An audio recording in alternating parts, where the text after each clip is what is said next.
때아닌 역사 공부의 필요성을 절실히 느끼는 요즘인데요. 이거 때가 아닌 것은 아니고 늘 우리의 역사를 또 제대로 알고 또 있어야 되겠지만은 그리고 역사를 말한다는 것은 건전하고 건강한 관점이 얼마나 중요한지 또 다시 한번 생각을 해보게 됩니다. 그건 저도 이제 개신교 목사이지만 수천 년 전에 이스라엘 역사는 나름대로 공부하려고 애를 쓰는데 정작 제 자신이 살아가는 우리나라의 그 현대사에 대해서 제 스스로 얼마나 알고 있는가를 생각해 보니까 진짜 부끄럽더라고요. 그래서 최근에 또 책을 한 2권 또 샀습니다. 읽을 시간이 있는지는 모르겠습니다. 오늘을 사는 인류와 또 지구 동료 생태계의 안전을 위협하는 방사능 오염수 방류에 대해서는 묵인할 뿐만 아니라 동조하던 이들이 조국의 독립을 위해서 목숨을 걸고 투쟁했던 독립운동가 한 분 혹은 여러분들에 대해서는 해묵은 이념 분쟁을 촉발해 가면서요. 그분들의 삶을 깡그리 부정하고 있는 안타까운 현실을 보고 있자니 또 공부를 안 할 수가 없더라고요. 그래서 책을 샀습니다. 알아야 얘기를 할 것 같았어요. 그런데 그 역시 엄연한 역사적 실체를 부정해 가면서까지 뭔가 하고자 하는 바가 있는 것 같다라는 생각을 하지 않을 수가 없다는 것이죠. 그러니까 역사 전문가가 아닌 저 같은 사람들이 봤을 때에도 지난 한 주 내내, 물론 지난 한 주간 동안의 생각은 아니었습니다만은 오늘날 대한민국을 사로잡고 있는 일종의 귀신이 있다고 한다면 서대주의라고 하는 노예 근성은 아닐까 그렇게 조심스럽게 한번 생각을 해 보았습니다. 가장 가까운 시간으로는 미국이라고 하는 그런 사대주의의 대상도 있겠습니다. 그런데 성서는요, 해방하시는 하나님에 대해서 지속적으로 증언하는 책입니다. 우상숭배에서 사람들을 해방하시고요, 이집트의 노예 생활에서 정말 말 그대로 오합지졸인 히브리인들을 해방하셨습니다. 하나님이 말씀하신 내가 너네가 큰 나라 큰 민족이라서 해방하고 구원하는 것 아니다 라고 말씀을 하시죠. 그런데도 사람들은 자신들을 해방하시는 하나님에게서 계속해서 도망치고 벗어나고 무언가의 예속되기를 반복하는 것이 성서의 이야기입니다.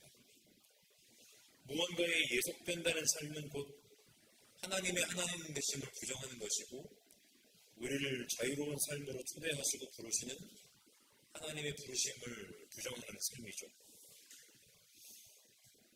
자유로우신 하나님을 성전이라 이름하는 건물에 예속했고요.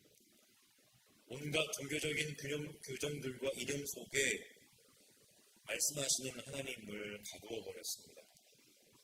그러면서 인간 스스로 그 속에 갇힌 노예의 삶을 자처하며 살아옵니다. 그것이 우리가 성서에서 계속해서 보는 사람들의 이야기이죠.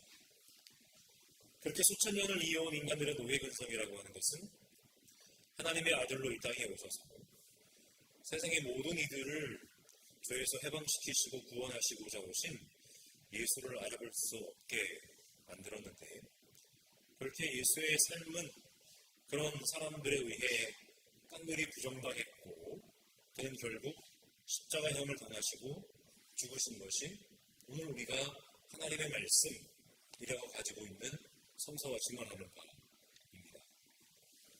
오늘 본문 역시 계속해서 예수를 알아보지 못했던 이들에 관한 이야기인데 오늘 본문을 통해서 우리에게 주시는 하나님 말씀을 함께 나누도록 하겠습니다.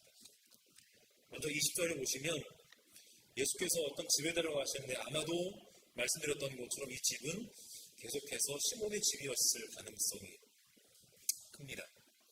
그렇게 예수께서 집에 들어가시니까 또 무리들도 다시 모여들어서 예수의 일행은 음식을 먹을 겨를도 없었다라고 오늘 본문이 얘기를 합니다. 그리고 계속해서 예수의 가족들이 어떤 소문을 들었냐면 예수가 미쳤다라는 소문을 듣고서 예수를 붙잡고, 이건 체포하다라는 뜻이거든요. 붙잡으러 나섰다라고 본문은 얘기합니다. 여기서 가족들은 넓게는 친척들로도 이해를 할 수가 있는데, 본문이 말하는 바는 분명합니다.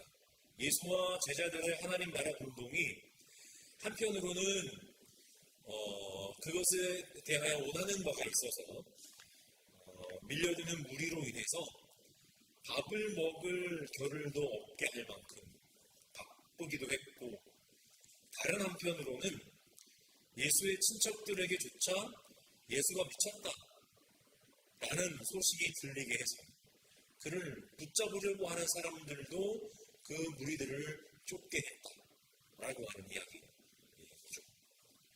이 대목에서 한편에서는 예수의 하나님 나라 운동이 그것을 알았는지 몰랐는지는 모르겠지만 절실했던 사람들이 몰려들고, 다른 한쪽에서는 예수에 대해서 극도로 오해한 사람들이 그를 대적하고 심지어 그를 죽이려고 그를 붙잡기 위해 몰려드는 상황 속에서, 이런 대목에서 예수와 그의 제자들의 삶은 어떠했을까를 한번 상상을 해보게 됩니다. 그들을 통해서 아팠던 사람이 치유받고 귀신 들렸던 사람에게서 귀신이 떠나갑니다. 또 예수의 가르침은 사람들의 손가락질 속에 갇혀서 평생을 죄인으로 살았던 사람들을 자유롭게 함으로써 평생을 손가락질을 받으면서 살았던 그 삶에서 돌이켜 이제는 다른 사람들 앞에서 그가 당당하게 설 수 있게 합니다. 이것이 말씀했던 것처럼 한편에서 많은 사람들이 예수와 제자들을 향하여 몰려들게 했던 이유일 것입니다.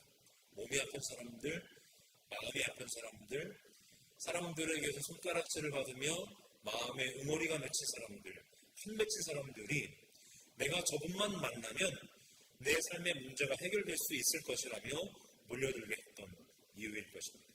그리고 예수와 제자들은 그들 때문에 편하고 여유로운 식사 시간과 쉼의 시간조차 갖기가 쉽지 않았을 겁니다. 또 예수의 제자들의 삶은 또 다른 이들을 불편하게 만들었는데, 정치적으로나 종교적으로 다른 편에 서 있었던 그들은 선을 넘나드는 예수의 말과 행동이 늘 거슬렸습니다. 말이나 행동만이 아니라 예수께서 실제로 행하시는 능력도 그들에게는 경계의 대상이었을 것입니다. 그들은 그저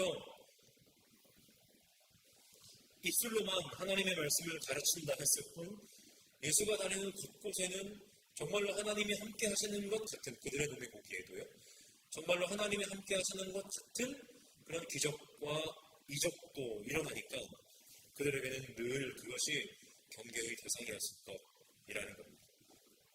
그런데 정치적, 종교적으로 명확하게 예수의 대척점에 있었던 이들도 그랬겠지만 예수와 그의 가족과 친척들에게조차 그가 미쳤다는 이상한 소문이 들리게 되었고, 그들은 결국 예수를 붙잡기 위해 길을 떠났습니다. 붙잡아서 뭘 어떻게 하려고 했는지는 모르겠습니다만은 적어도 그래도 예수의 대적자들처럼은 아니었겠죠. 같이 집으로 데리고 와서 한다든지 그러려고 그랬는지는 모르겠습니다만 어쨌든 그를 붙잡으러 갔다, 길을 나섰다라는 겁니다. 그러니까 이래저래 예수와 함께 한다는 것은 예수와 제자들과 그의 일행들에게는 절대로 쉽거나 만만한 일은 아니었습니다. 심신이 피곤한 일은 아니었습니다. 한번 상상을 한번 해봅니다. 그런데 예나 지금이나 공부 꽤나 한다는 사람들은요, 어떤 현상을 판단하고 평가하기를 좋아합니다. 물론 판단과 평가가 객관적이고 또 그것이 조심스럽게 선행될 때에는 문제를 해결하는 실마리가 될 수도 있지만, 그것이 어떤 색안경이고 편견으로 굳어져 버린다면 그것은 하나님은 못한 것이 되겠죠. 마치 자기들이 모든 것을 다 안다는 듯이 모든 것을 판단하고 평가하기를 좋아하는데 예수 당시에 율법학자들이 그랬다라는 겁니다. 예루살렘에서 내려온 그들은 예수의 사역에 대해서 두 가지로 판단을 하는데, 하나는 예수가 바알세불에 들렸다는 것이고, 다른 하나는 그가 귀신들 두목의 힘을 빌려서 귀신을 쫓아낸다는 것입니다. 바알세불은 열왕기하 1장에 그 이야기가 나오는데, 이 곤충인데요, 파리들의 주인을 뜻하는 히브리 말 바알제국에서 나온 것으로 본다고 합니다. 그러니까 예수가 바알세불로 들렸다. 문자적으로는 그가 바알세불을 가지고 있다라고 하는 뜻인데, 이것은 예수께서 행하시는 기적들이 야훼 하나님의 능력이 아니라 그저 이방신 혹은 귀신의 능력이라는 그들의 편견이 담긴 말이라는 것이죠. 분명히 예수께서 행하시는 기적과 이사를 통해서 사람이 치유를 받고 치료를 받고 그가 평범한 삶을 회복하고 사람들 앞에 사회 속에 건강한 하나 무리 속의 한 사람으로 그의 삶이 회복되는데도 불구하고 그것이 하나님의 능력, 하나님의 기적이 아니라 그가 귀신의 힘으로 바알세불에 들려서 지금 저런 짓을 하고 있다라고 얘기를 한다는 겁니다. 그러니까 사실은 여러분, 기적과 이사라고 하는 것, 기적과 이적이라고 하는 것은 그 현상만으로 봤을 때에는 그것이 하나님이 하시는 일인지 아니면 귀신이 하는 일인지 우리는 사실은 판단하기가 쉽지 않습니다. 귀신도 병 엄청나게 잘 고친다고 하거든요. 그러나 중요한 것은 그것이 하나님의 능력인지 귀신의 능력인지를 우리가 판단할 수 있는 최소한의 근거는 무엇이냐. 그렇게 회복된 사람이 몸뿐만 아니라 마음과 영혼의 건강함도 회복하고 평범한 사회의 구성원으로 한 사람으로서 건강한 삶으로 복귀하면 그것은 하나님의 능력이라고 우리가 알 수 있지만, 그러나 그 능력에 매달려서 거기에만 의지하고 시도 때도 없이 그 능력만 찾아서 돌아다니고 그의 일상의 삶이 회복되기는커녕 계속해서 피폐해진다면 그것은 귀신의 역사일 뿐이라고 얘기할 수가 있겠습니다. 왜냐하면 하나님은 우리를 해방시키시고 우리를 자유로운 존재로 세워주시는 분이시기 때문입니다. 그래서 예수는 종종 하나님을 모독한다고 당시 종교의 지도자들로부터 비판을 받곤 했다는 것을 우리는 잘 알고 있습니다. 이어지는 그들의 말도 같은 뜻이겠죠. 예수께서 귀신의 두목국, 귀신 지도자의 힘을 빌리지 않고서는 저런 일을 할 수가 없다는 거예요. 똑같은 생각이겠죠. 이 역시 예수를 통해서 역사하시는 하나님의 능력을 부정하는 것이라고 할 수 있겠습니다. 그런 그들의 말에 예수께서는 비유로 말씀하시는데 이렇게 말씀하십니다. 사탄이 어떻게 사탄을 쫓아낼 수 있겠느냐? 한 나라가 갈라져서 서로 싸우면 그 나라는 버틸 수 없다. 또 한 가정이 갈라져서 싸우면 그 가정은 버티지 못할 것이다. 사탄이 스스로에게 반란을 일으켜서 갈라지면 버틸 수 없고 끝장이 난다. 라고 말씀을 하십니다. 그러니까 율법학자들이 말하는 대로 예수께서 만약에 바알세불에 들리셨거나 귀신 두목의 힘을 빌리신 거라면 결국 예수와 바알세불, 귀신의 두목은 같은 편이라는 말인데 그렇게 한 편을 먹고 같은 편인 귀신을 쫓아낸다는 것이 말이야 되겠느냐라고 하는 것이죠. 결국 집안 싸움이라는 얘기일 텐데요. 함께 힘을 합쳐 하나님을 대적해도 질게 뻔한 그들이 서로가 싸운다라고 하는 것은 절대 말도 안 된다는 이야기인 것이죠. 결국 예수로 인해 귀신이 쫓겨나는 것은 같은 편 사탄과 귀신끼리의 싸움이 아니라 결국 더 큰 힘이 작용해서 그 귀신이 쫓겨난다는 것을 예수께서 지금 말씀을 하고 계시는데 그 큰 힘은 당연히 하나님의 힘입니다. 이어지는 27절이 이 사실을 잘 보여주는데 이렇게 말씀하십니다. 먼저 힘센 사람을 묶어놓지 않고서는 아무도 그 사람의 집에 들어가서 세간을 털어갈 수 없다. 묶어놓은 뒤에야 그 그 집을 털어갈 것이다. 힘센 사람이 집에 있는데 그 사람을 묶는다라고 하는 것은 더 힘이 센 누군가가 그 집에 들어오는 것이겠습니다. 여기서 힘센 사람은 집에 있었거니와 사람은 사탄이나 혹은 귀신을 가리키고, 힘센 사탄이나 귀신을 묶는 것은 결국은 같은 편 사탄이나 귀신이 아니라 바로 하나님과 하나님이 보내신 아들 예수 그리스도이시라는 겁니다. 그래서 오늘 본문의 평행 구절인 누가복음서 11장에는 예수께서 이렇게 말씀하셨다라고 기록이 되어 있는데요. 내가 하나님의 능력을 힘입어 귀신들을 내쫓으면 하나님 나라가 너희에게 이미 온 것이다 라고 말씀하십니다. 따라서 예수를 통해서 일어나는 일들은 하나님이 친히 하시는 일이고, 이것은 결국 성령의 역사라고 볼 수 있는데, 마지막 28절 이하의 말씀에 보시면 예수께서 내가 진정으로 너희에게 말한다 라고 하시면서 이렇게 말씀을 하시죠.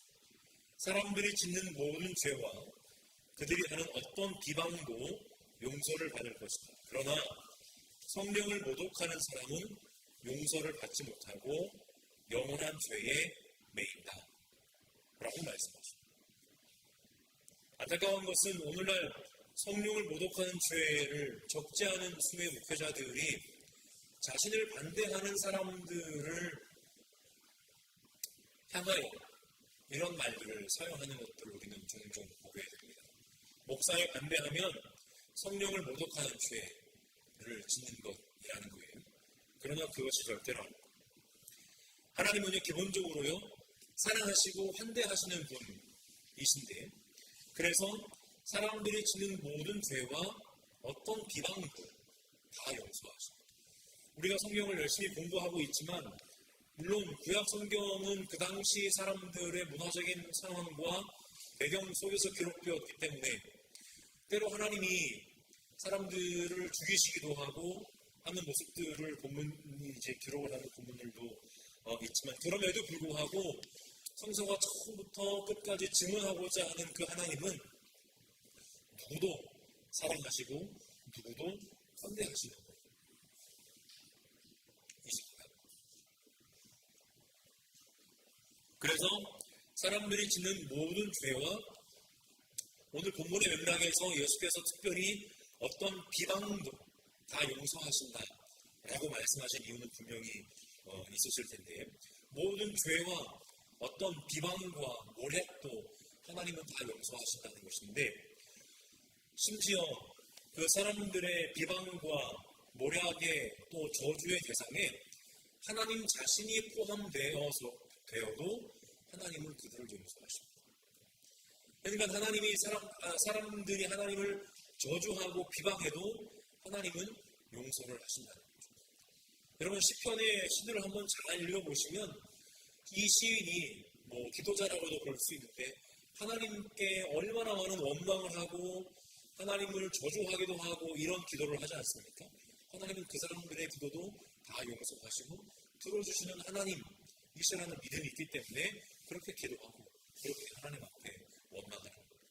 그러니까 우리가 하나님 앞에 원망하지 말라는 건 기본적으로는 맞는 말일 수도 있겠지만은, 하나님을 원망하는 것은 하나님을 믿는 사람들의 특권입니다.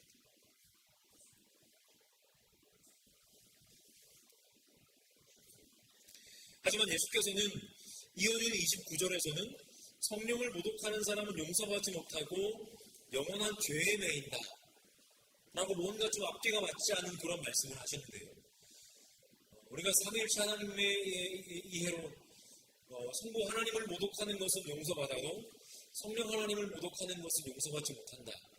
이것은 앞뒤가 맞지 않은 말인 것처럼 보이는데, 이 말은 본문의 맥락에서 이해될 필요가 있는데요.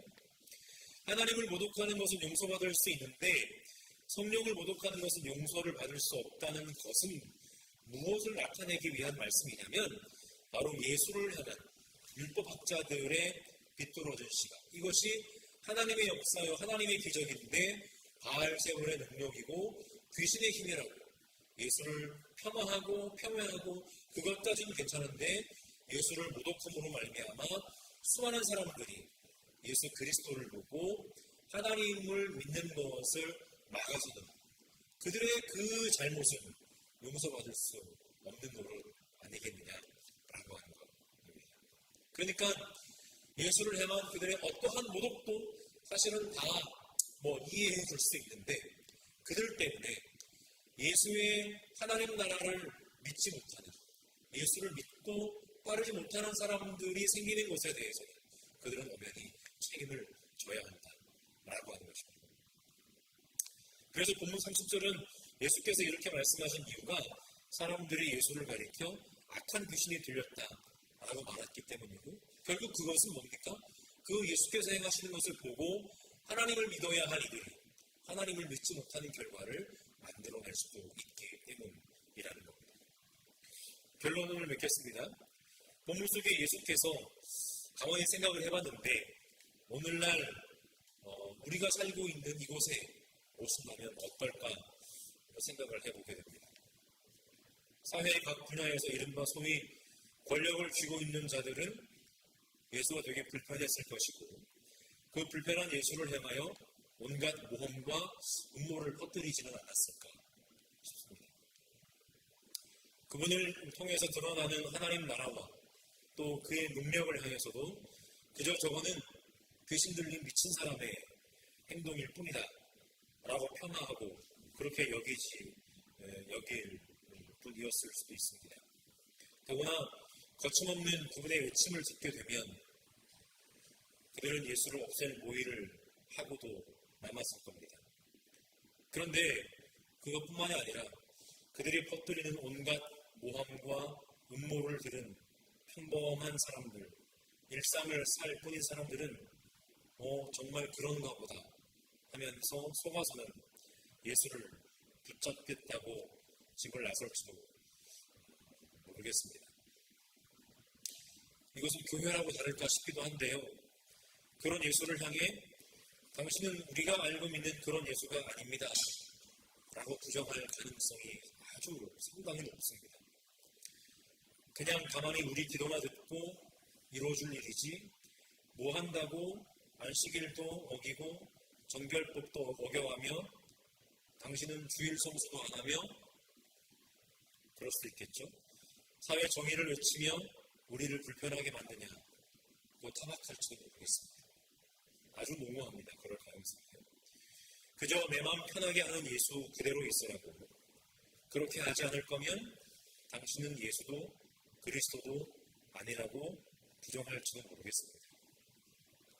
예수를 통해서 드러나는 하나님의 진정한 뜻이 무엇인지는 진지하게 물어보지도 않은 채 그저 내가 지금까지 살아왔던 삶에 밀려서 그렇게 살아갈 것입니다. 오늘 우리에게도 예수는 그저 악한 귀신에 들린 미친 사람일지도 모르겠습니다. 바라기는 우리 전주 보금자리 교회는 어떤 예수를 믿고 어떤 예수를 따르고 있는지 진지하게 물으며 그렇게 하루하루 살아가는 공동체가 되기를 간절히 소망합니다.